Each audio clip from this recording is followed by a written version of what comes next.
Thank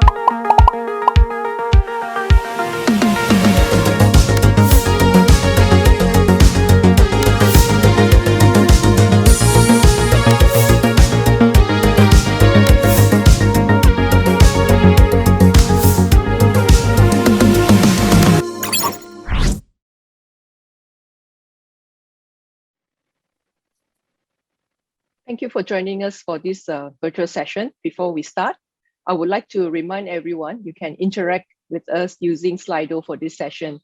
Go to www.sli.do and the code is SC by SC. So to participate, all you would need to do is select closing the gender wealth gap with Fintech on the drop-down menu on the right side of your screen. And then you can ask questions, vote for other questions, share ideas, or even interact with polls. So we're looking forward to hearing some of your questions and thoughts on Slido. So the topic for today's discussion is closing the gender wealth gap through Fintech. I am Karen Phua, the president of the Fintech Association of Malaysia and country manager for Funnel Malaysia. So Funnel is a registered market operator with the SC, and we are Southeast Asia's largest private investment technology platform. So today we're going to talk about the world's largest emerging market, which isn't a country or region. It is the world's women, right? So it comes down to this: women invest less and later than men do, and that leaves us lagging by literally hundreds of thousands of dollars. So some of that can be blamed on the fact that we earn less. So even if we are investing the same percentage, the number is often smaller. So according to Bursa's report, women make up only 39% of individual investors in stock market. This was highlighted during the International Women's Day. And one of the things they did was to give a CDS fee waiver from a group of brokers.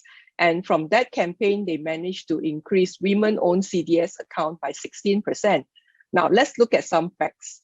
Malaysian girls perform better than boys in school, making up 55% of graduates in higher education institutions, right? Girls account for 67% of students studying science and math, 40% in ICT, and 34% in engineering, yet account for less than 40% in investment, right? How come, right? So pre-COVID, Malaysia's female labor force participation rate has increased over the years, and in 2018, it stood at 55.2%, stating a lack of accessible and affordable childcare and elderly care services as one of the main constraints that prevent women from accessing productive jobs. So are we looking at investment opportunities or just a lack of disposable income? So that's pre-COVID, and what now? So let's find out if and how Fintech can narrow the gender wealth gap. Where are the opportunities and what can each of us do to push for inclusivity? Joining us today is an esteemed panelist from diverse asset classes. We have Angel Kwa from Funded by Me and Alex Goh, Ines Murray from Financial Alliance for Women, Scarlett Chai from Luno, and Wong Wai Ken from Stashaway Malaysia. Let's start by introducing them and then introducing yourself and what your company does. Angelique, the floor is yours. You're on mute now, Angel.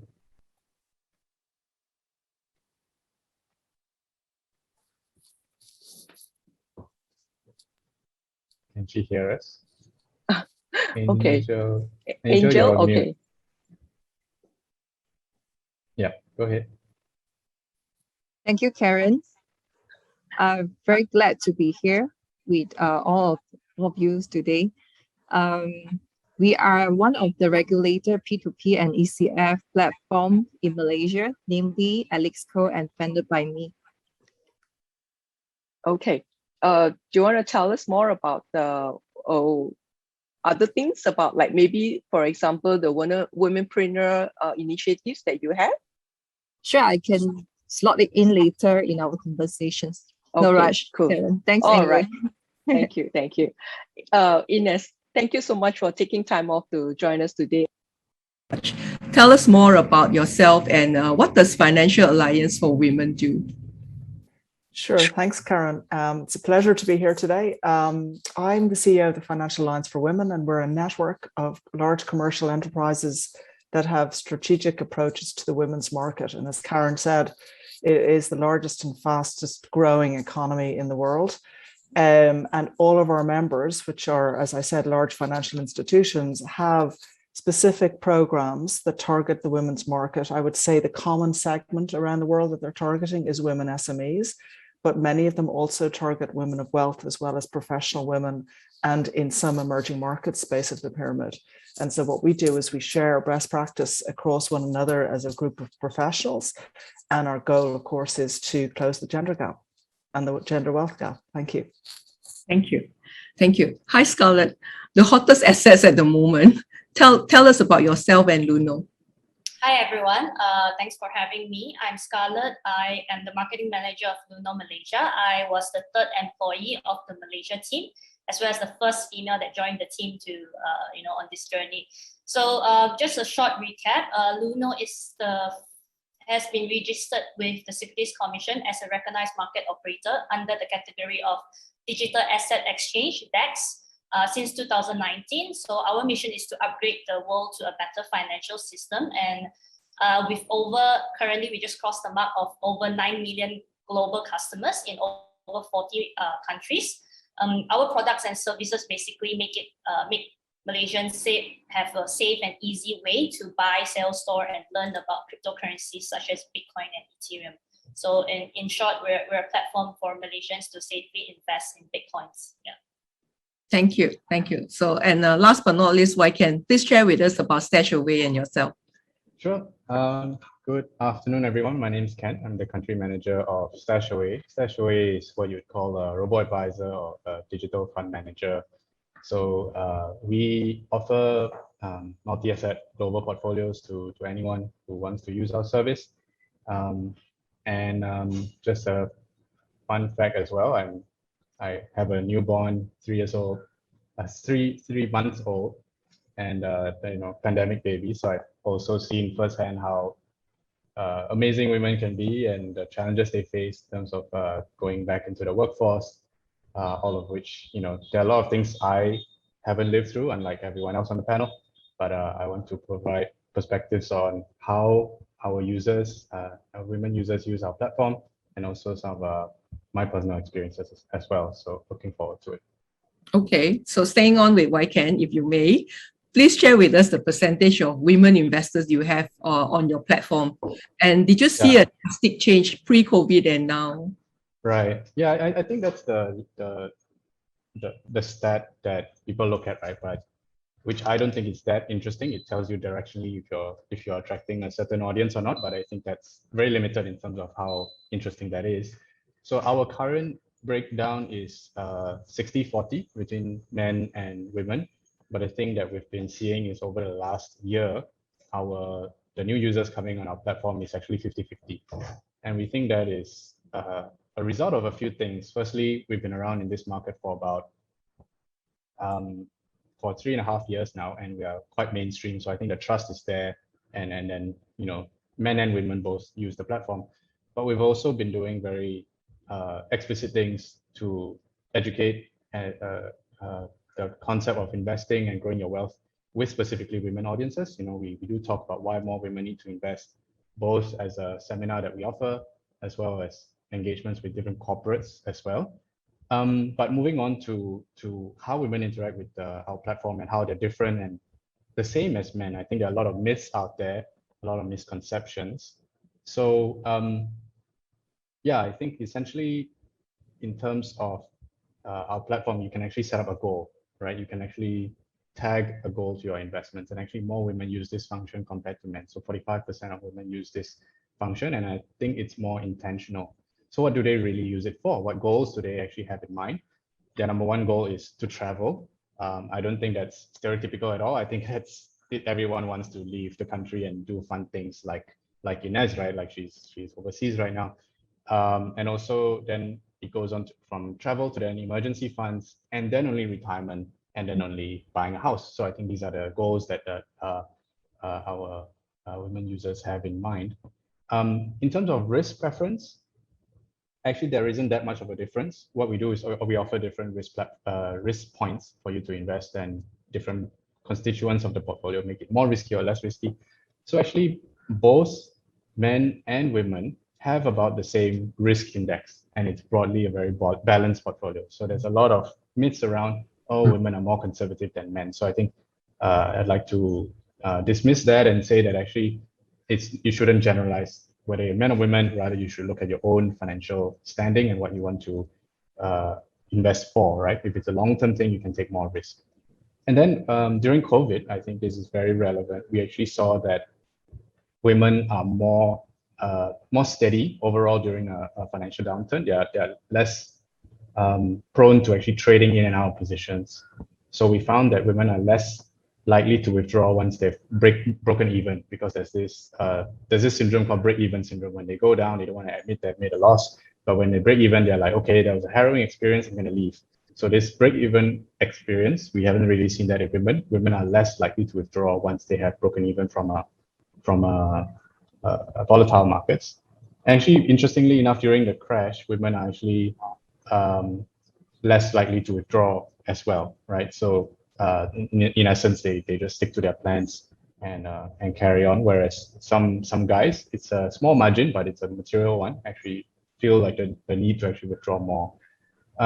We also find that women are less likely to stop their regular investment plans during volatile times, whereas men tend to think they want to optimize when markets are doing well. So in essence, women exhibit different behavior to men on our platform, but actually not by that much. And overall, I think we're doing a good job maintaining people's perspective on the long term with regards to their investments. It's pretty much like how most women handle household as well, right? Calm and collected. All right, so I want to take these thoughts and go to Ines. In your report, Gender Intelligent Fintech Design, so how fintechs can capture the female economy. It talks about integrating a genuine and intentional focus on women customer segments. So my question for you, Ines, is like, how did you derive this concept, and what are the questions that need to be asked to get there? Yes, thanks, Karen. And it's what all this really is to look at the data by men and women, right? So we call that sex disaggregating the data. Okay, so often, or most fintechs basically, when they set themselves up, they don't look at the market and disaggregate the data by sex. What they do is they look at and they think about the early adopters. And again, the assumptions here are that this is a male, middle class, decent money, and that's what they design for, right? And so you have to think about the inherent biases in the system. In other words, who's designing and who are they designing for, right? So what we're saying is look at the market and disaggregate it, and then and look at the market sizing, because the market size is extraordinary when you look at the women's market. I mean, we're 51% of the global population, so obviously the market size is huge. But also, as you've said at your opening, women are getting educated at higher rates, starting up businesses at great rates as well, obviously earning lots of money as professionals as well. So this market is massive. And then when you look at the typical fintech sales funnel, you're looking at each stage of that funnel and starting to disaggregate the data. So from the beginning, you're looking at doing market research, of course, and understanding the different segments. Now, you can't say that women is a segment. There are many subsegments of women. And obviously, when you're talking about wealth tech, you're talking about a certain income level within which there will be different income levels. The point is that you're trying to understand what their needs are, what their reservations are. There's definitely a trust issue where they will need to be cultivated. And so what we're finding is, the fintechs that are very successful with women tend to have a community management approach, right? So they're really cultivating that trust. They're embedding a bit of financial education in there. Word of mouth is super important for women. They really trust each other. And so that whole cultivation of the community, it's not a hard sell, it's a soft sell, right? To get over that trust barrier. Once they're in the funnel, then it's about designing and ensuring that you're tracking your KPIs by gender, by sex, and you're understanding behavioral patterns, just like what Ken has done, right? He's understanding what are those behavioral patterns, and then you're managing them through the funnel to increase that engagement. Because once you've got them through over the acquisition piece, registering, things like very simple stuff, like if a registration form is very long and lots of legalese and language that they don't understand, and our research shows that they will leave faster than men will. Men will basically scroll down to the bottom and click yes, accept all. A woman will basically say she'll want to read everything, and then she's like, this is too long, I'm going to leave the platform. So making it simple, simplifying the process, not that she's intellectually incapacitated, it's just that she doesn't have the time, right? And so making all of these processes super simple, intuitive, and all of that kind of stuff, and getting her onto the platform. Then what we found is, for instance, there's bias in credit lending algorithms, right? So these are algorithms, you know all about the big cases like Apple and so on, but algorithm design can be biased against women because of structural requirements. So for instance, in credit and lending, frequently they look at income level, they look at educational level, they look at these issues that in many countries, actually, women would be structurally disadvantaged, just slightly perhaps, but that means that the algorithm is basically penalizing them, whereas they're better repayers of loans across all portfolios, across all loan types. So they're paying back at better rates, but that's not included in the algorithm. So there are some kind of biases we've seen in some of the fintechs for that. And then when you're looking at really getting that lifetime value up, that's about doing what the gentleman just said. It's about goal orientation. It's about enabling them to purchase more. It's about incentivizing and gamification and getting them to be more kind of loyal customers and so on. So what we've done is actually we've interviewed a lot of fintechs about who are successful in the women's market, and kind of put into our research report little tips. It's not rocket science, but it does mean that you do have to have a gender lens. In other words, you're putting on your glasses as if they have a little pink shade, and you're saying, okay, let me just have a look here and see how to modify it. And it's just like any segmentation strategy. It's not a mystery. It's just, you really do have to understand how they think. And then once you do that, you can design and you can get them as loyal customers. And it's a great win-win for everybody.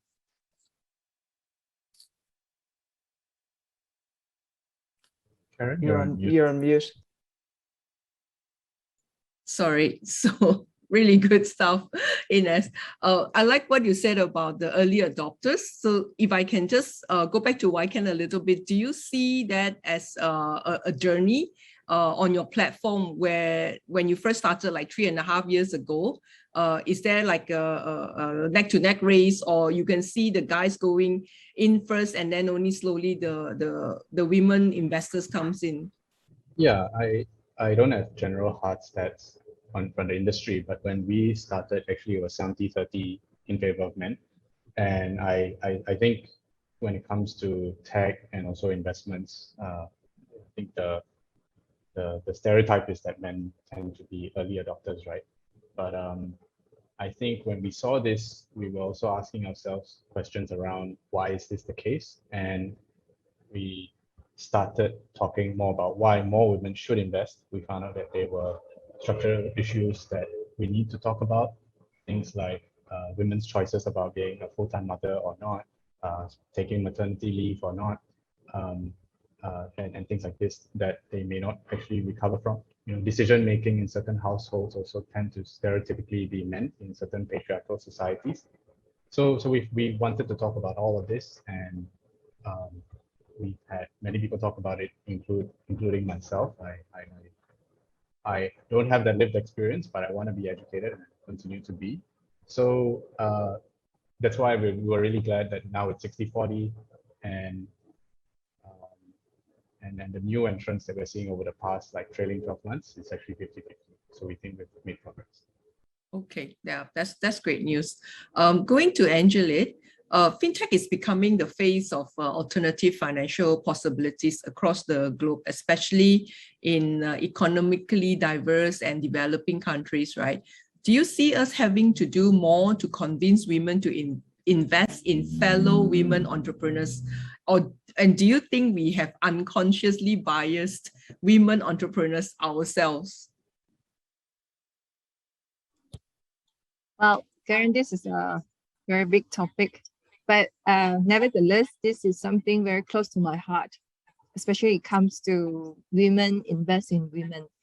So first thing first, I do agree that women should start to look into investing, regardless of investing to whom. It's just can I say a behavior change. Instead of saving your money, you know, we tend to be conservative and, you know, risk averse.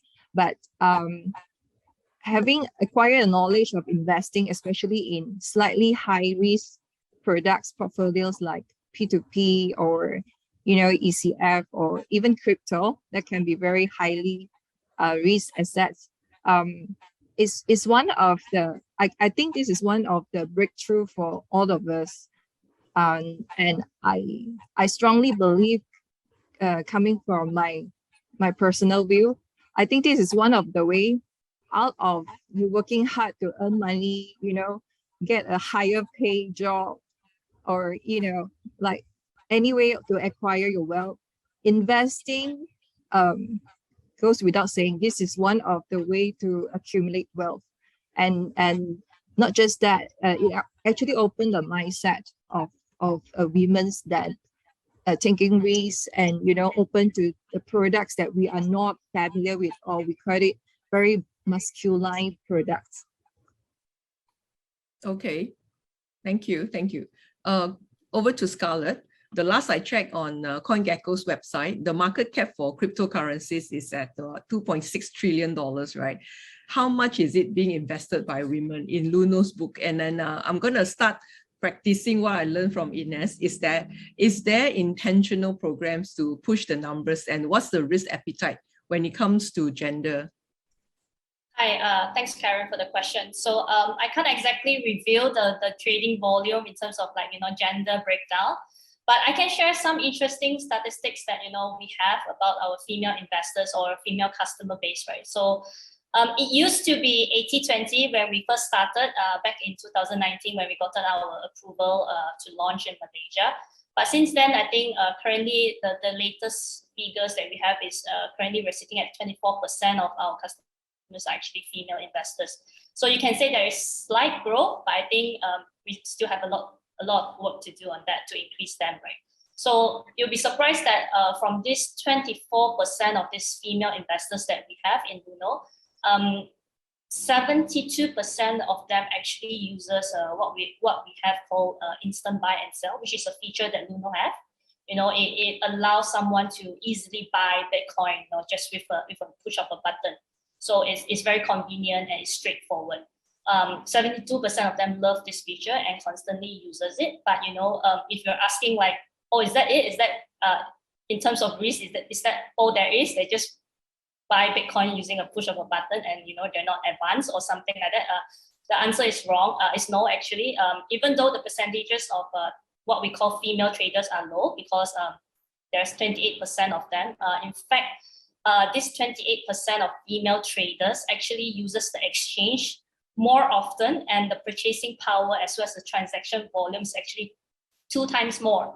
So you can see that, you know, even though their percentages are lower, but their purchasing power as well as their hunger or their risk appetite is much more larger because they are interested in trade and, you know, and etc. Right? So I think regardless of that saying, I think risk appetite for male investors will be so much stronger and significantly higher, because traditionally, based on percentages, you already see that, you know, in terms of our customer bases, the larger portion is still male, and also the breakdown of it as well. So I think research has also shown that women are just a bit more cautious when investing. It does not mean that they are not open to it. They're just a bit more cautious in what asset classes they buy and stuff like that.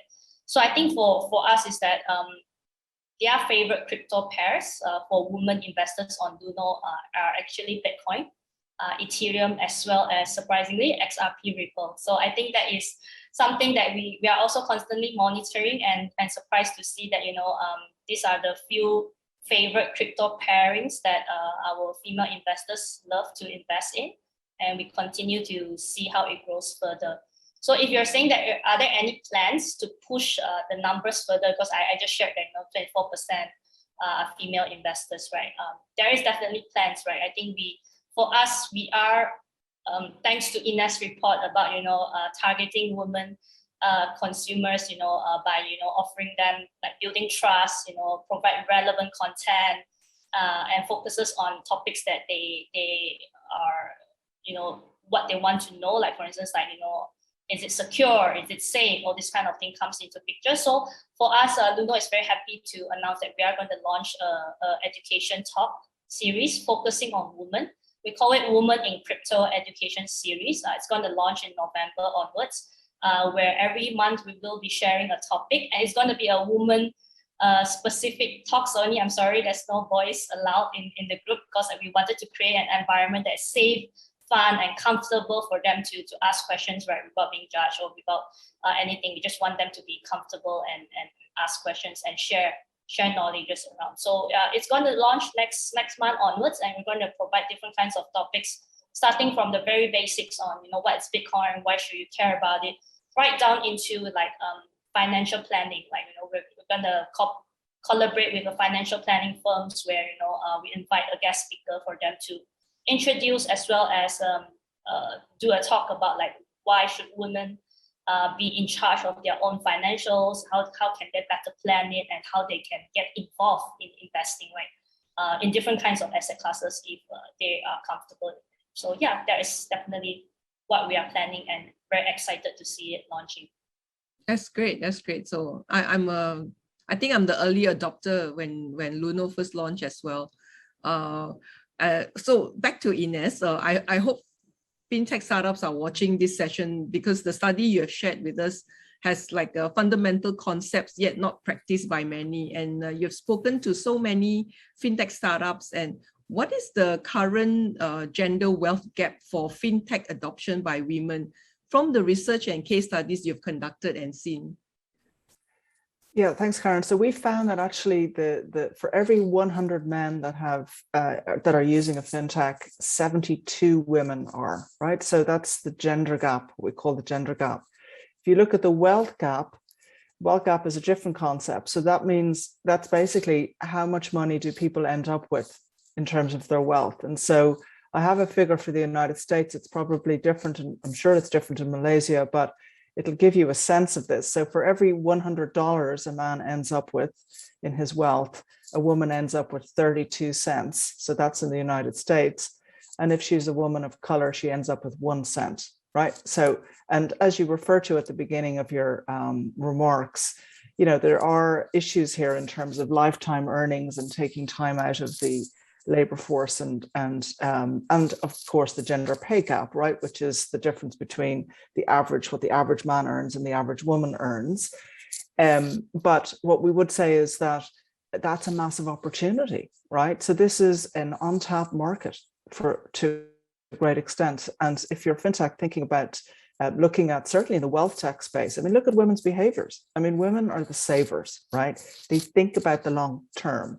They're stable. They want to, they're great learners. Most women will put up their hands and say, yes, I'd like to learn more about my finances. I'd like to be educated more.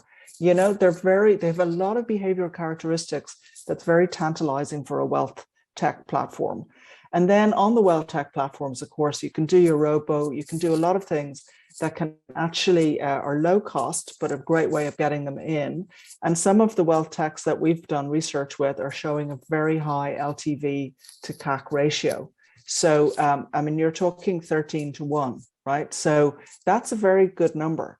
So it's not mysterious how to do this. What we've done is actually we've interviewed a lot of these fintechs. We've kind of essentially put some best practice, for want of a better term, in the report, what they're doing to really cultivate this segment. And so it's really about looking at that sales funnel and breaking it down and understanding the KPIs by sex, and then saying to yourself, well, why is that happening? And actually, if you're designing for women, you're actually making it easier for men. So, you know, the fintech of choice for women will be the fintech of choice for men as well, because you're simplifying and you're making it a much better product and service offer. Yeah, that's really good. So there's a very interesting question coming from the Slido channel, right? Which I think, Ines, it would be great if you can share with us your thoughts on this.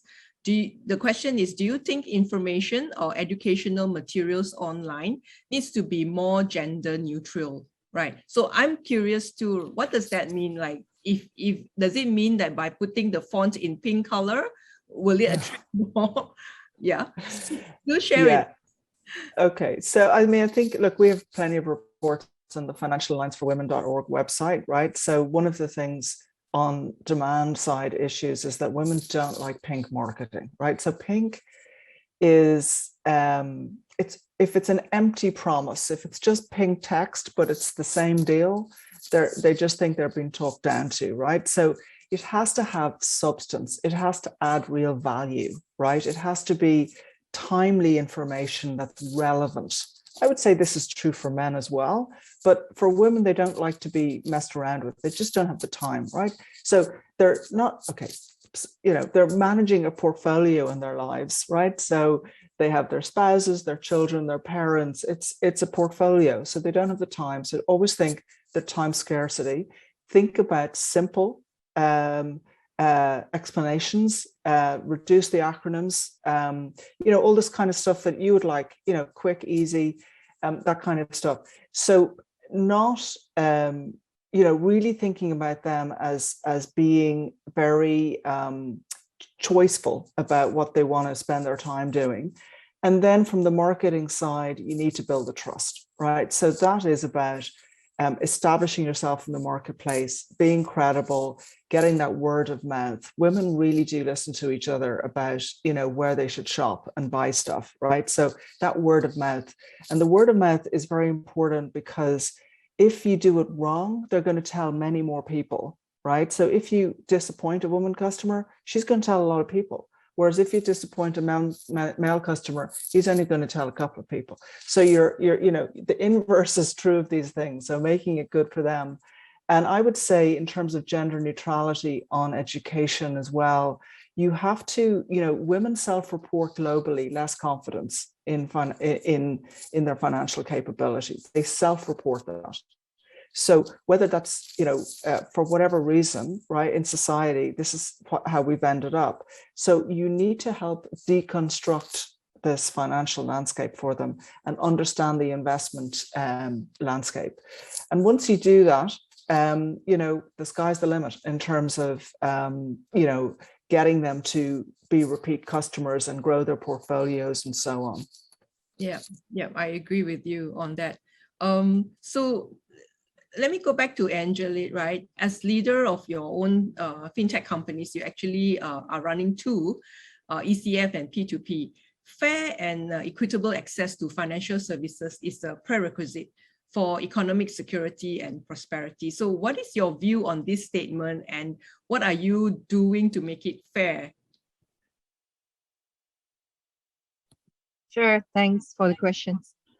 Yeah, it's vital to be fair and as well as transparent. So in Alexco and funded by me, what we do, especially towards female entrepreneur, we find out that sometimes they are not just looking for fun. They need exposure, peers, support, and we call that social capital.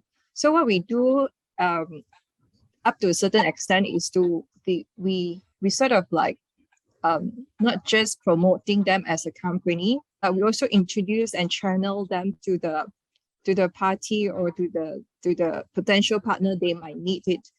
And we also found out that, I mean, in these 3-4 years, most of the women entrepreneurs, they can handling crowdfunding financing exercise very well.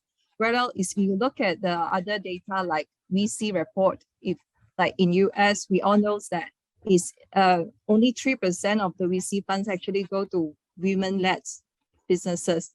And in Funded by Me, we have almost 100% success rate for women-run entrepreneur. So we find out that value added and extra support towards the women-led when it comes to fundraising exercise is very crucial. Sometimes they need peer support as well as professional, but in a very gentle way. We need to take precautions on that when we talk to them in terms of numbers and all this. Another good thing is they always undervalue themselves, which is, I mean, for the investors. So that makes one of the reasons why they are more successful when it comes to crowdfunding. Yeah. So of course, as you may know, parents, you actually helped me a lot on that of my passion project, which is the womanpreneur movement. I won't say it's very successful, but what we do is we just consistent and walk one at a time. And so far, so good. It seems like up to date, we have about 20 women entrepreneurs, and some are actually far in Sabah. And of course, there is some to me, I call it a bit of failure, but it can be just a learning process for some of the cases. But I'm happy with that result. So yes, to womenpreneur, when it comes to fundraising exercise as well as investing,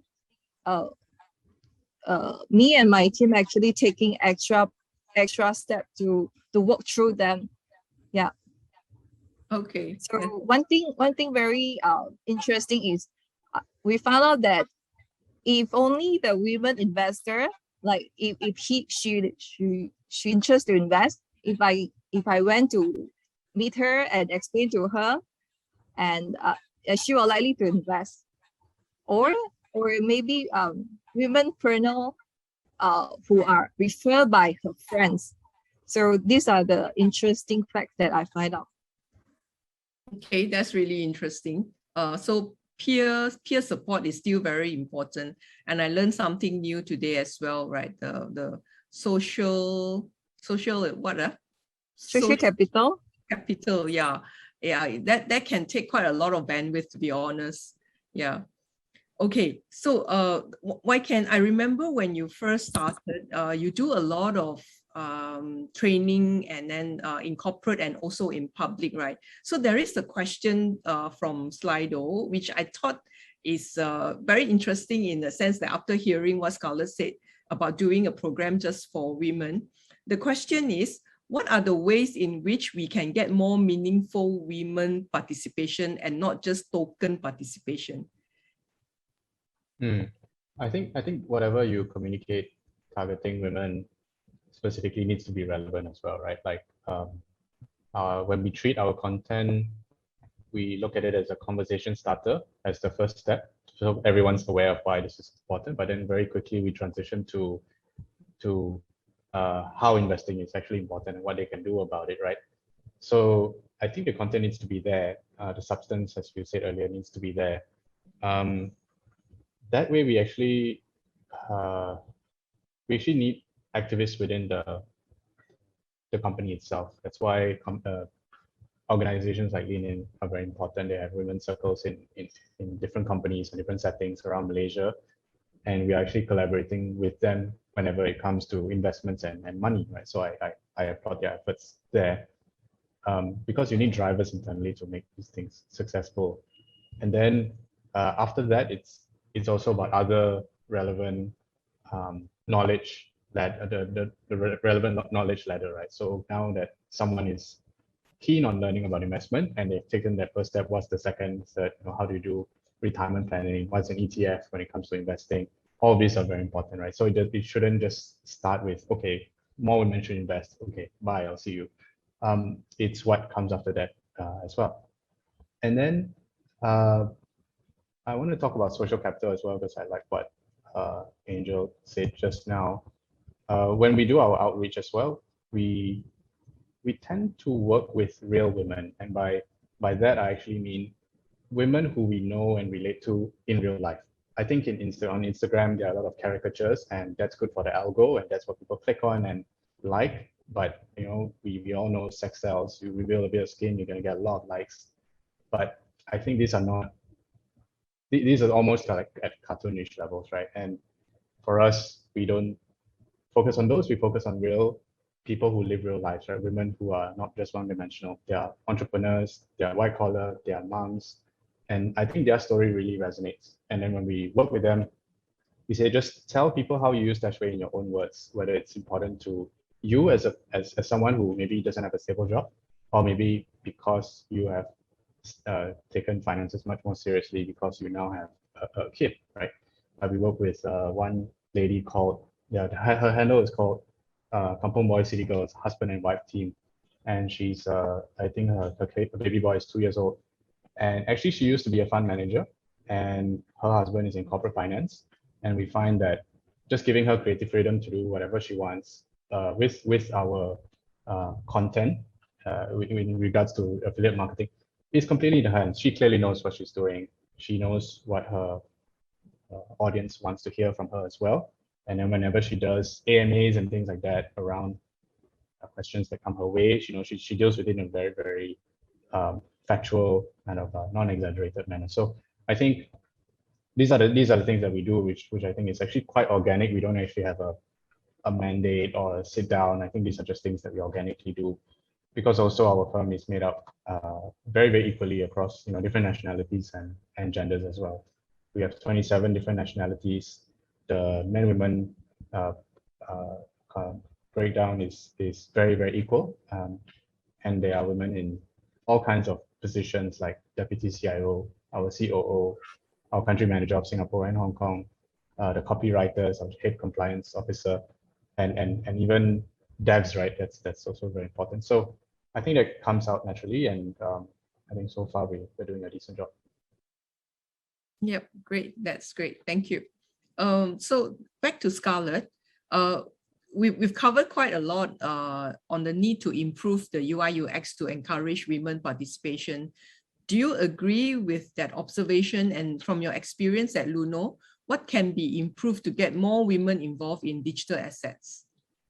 Yes, Karen. Yeah, I think I definitely agree that a platform with strong UI UX is definitely much more appealing, and it will encourage more female women participation. I think it's all customers, right? Not only just male or female. Basically, if your platform is user-friendly, then you convert people, customers much more easier. And in fact, Luno is very proud to position itself as a user-friendly platform and very easy to navigate, because you can even start exploring our app or platform, stay updated about crypto news, learn about stuff on our app itself without even signing up for an account. So we provide that access to you right from the start. Instead of forcing you to sign up an account, then only you can access our app, right? So it's a sort of a different approach. We wanted you to explore and navigate. Once you're comfortable enough, that's where you click the sign up button for us. So I think from my experience at Luno, what can be improved, right? So I think I would say that, by women investors are generally afraid to invest in crypto for over 3 simple reasons, in my personal opinion, right? I think one is that, they're unfamiliar with the topic or the platform. So what Ines said all the time, right? You need to build the trust first. So I think that's one thing. And the second is that, irrelevant content and images. So I think you would probably or have seen before, some trading platforms or some investment platforms, they focuses on a lot of trading charts, a lot of images, graphs, or what that signifies or sort of imply that you kind of need some financial knowledge or some kind of background, to know how to invest or trade, buy, sell, this kind of things, right? So I think this, in a way, puts off women because of the complexity as well as the technical sort of aspect comes into the picture. I think for us, it's not because we are not capable to comprehend or take that initiative to learn. We can, obviously. Again, Ines said we're great learners, right? I think Karen also started the talk saying that we are among the highest in terms of graduates and everything. So in terms of learning capacity, I think we're definitely the tops. But I think it's just more on the timing whether is it simplified enough for someone to digest, or for a busy career woman, or someone, or even just a family oriented woman, right, that's busy taking care of their kids and family. Would that be accessible for them? Would that be easy for them to understand? So complexity, it's there, and it puts people off, women off actually. And the third part is the lack of support. So I feel that when a topic like crypto is introduced, it's first is actually quite technical to begin with, and then there's no connect points for women investors to learn or listen from each other, especially whether is it the same gender or not, because it's predominantly male-dominated sort of discussion forums. Like in any group that they join, whether it's in social, Telegram, or whatever groups, Facebook that they join, it's predominantly males that are much more enthusiastic to share and discuss about stuff. So I think for women, they might felt that, it's there's just so many guys talking about stuff, and I'm not too sure whether if I butt in, like, would that be considered as like a lame thing, or should I even be involved in it, right? So I think that's the part, right? So these three major reasons could be why women are a bit more hesitant. I would say they're not open; they're just a bit more hesitant to join or be involved in digital asset investment. So I think that's where we have identified these three, and that's where the program that we're launching, the Women in Crypto Education Series, wants to touch on this, right? So we wanted to create a series of talks that not only just hardcore on crypto or very advanced on technical stuff, where once you talk about it, they just lost in translation. They have no idea what you're talking about. So we wanted it to be basic.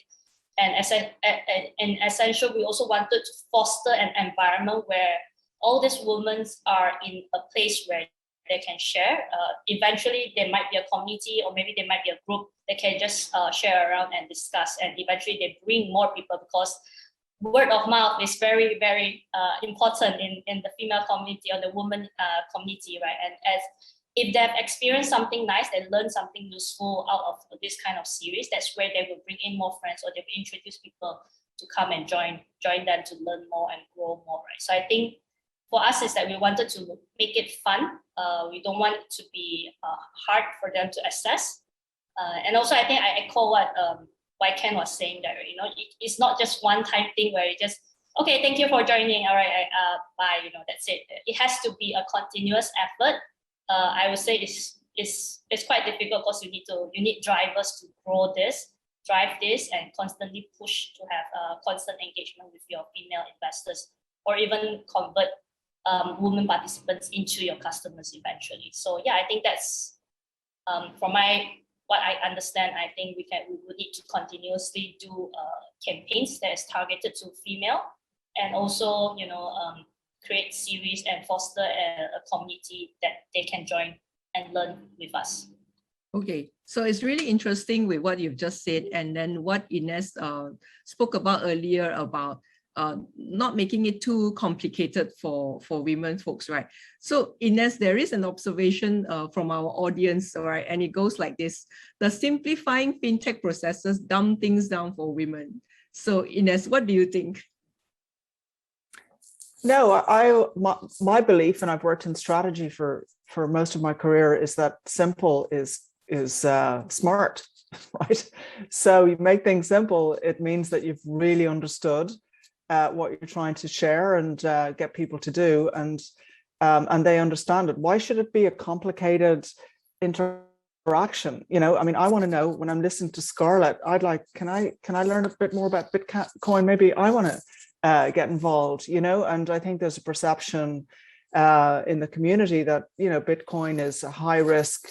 You need a lot of capital to get involved, and what Scarlett's talking about is deconstructing that and creating that community that people can chat and learn from each other, and therefore it's not about dumbing down at all. I think it's about making things easier and just being smart, and I think it takes more effort to make things simple, but once you've done that, you'll reap the rewards of it. Yeah, I agree. I think that there's this thing with the financial industry people that likes to complicate things to make them look even more like serious or right. Yeah, so we've all been there. So another observation from the Slido audience is, and then it's something that I think a lot of us been through, is when we try to create events to get participation, we don't get women participants coming. A lot of times, like before pre-COVID, we understand that, you know, for women to leave the home and the family to come and attend a face-to-face meeting, it is a challenge. And it is more so now with the COVID and working from home, because if you notice around your colleagues, they are the one that has to still take care of the children and the elderly, and also cook and then make sure everything is in order and take calls, right? So the question that came from the Slido group is, he said, I have forwarded info on informational sessions like this to female entrepreneur groups, and almost none seem interested. And he wonders why, right? Who wants to take this question? I think I can take this. Yes, go ahead. Given the experience running a lot of events.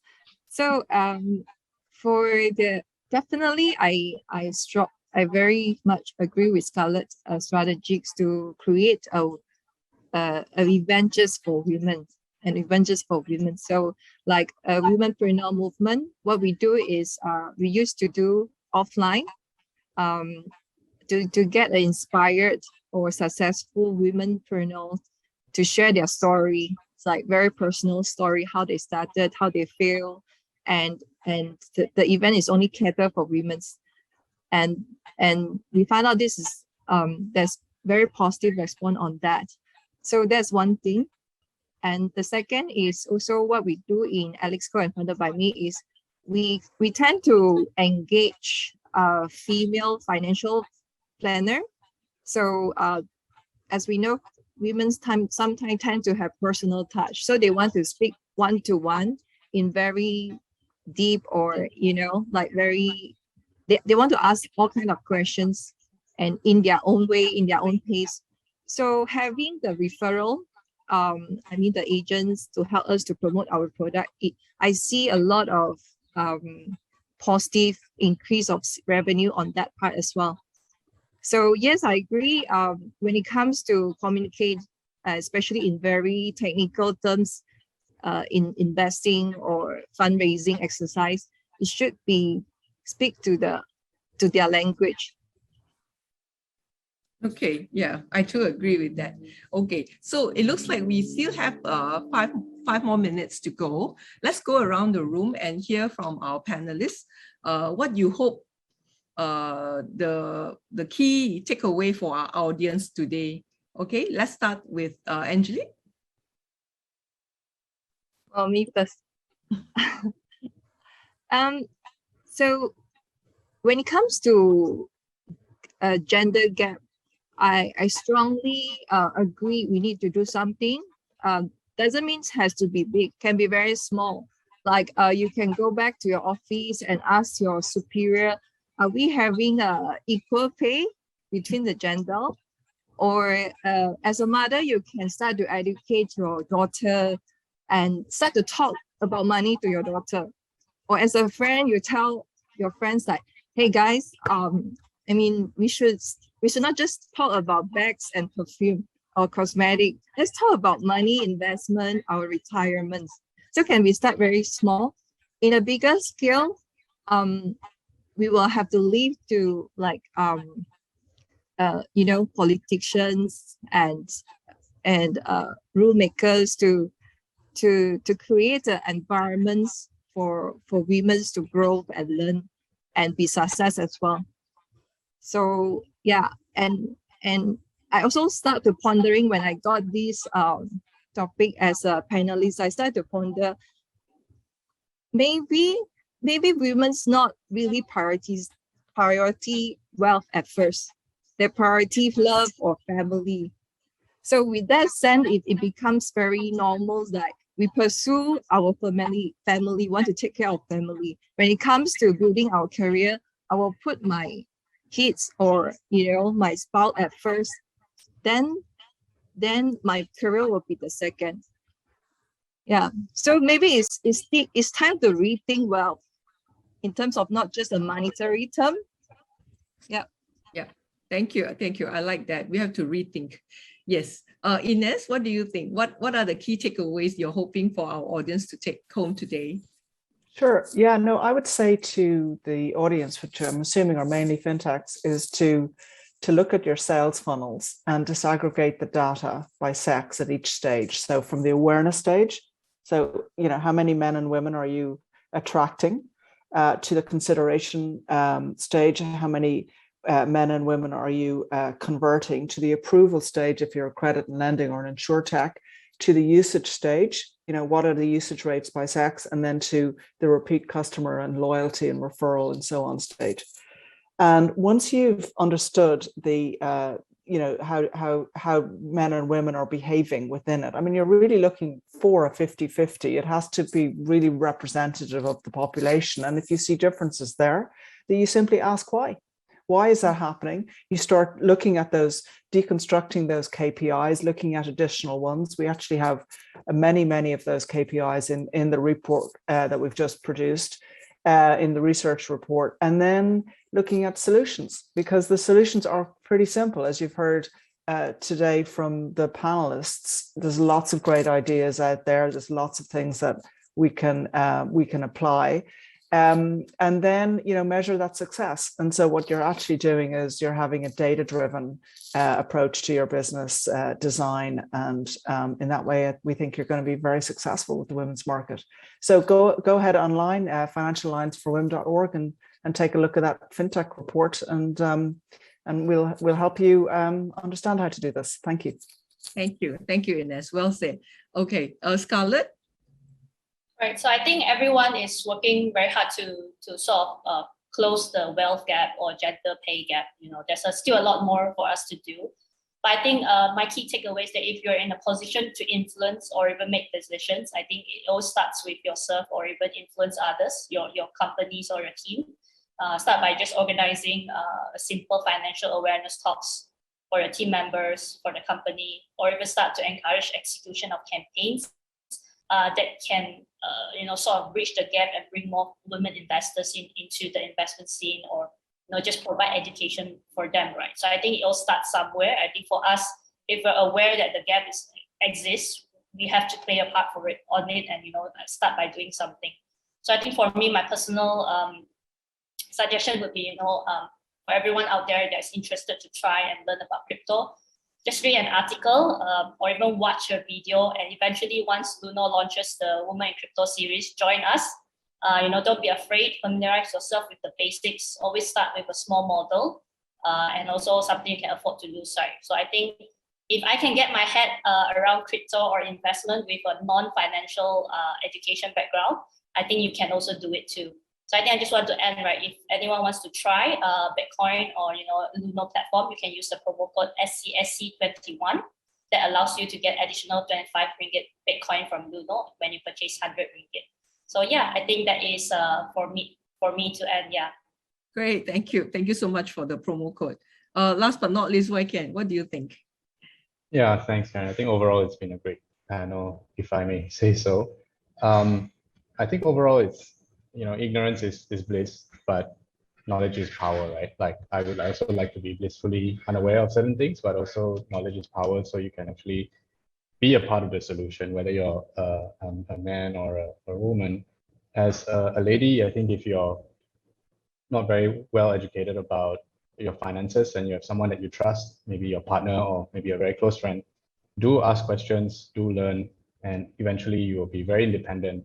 And when you form a household that is financially stable, there'll be less instances of breakups and conflict.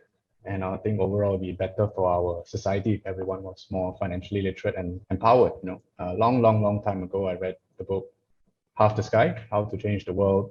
And that was a great book because it wasn't about women are the victim, right? But they are part of the solution, and men are part of the solution as well.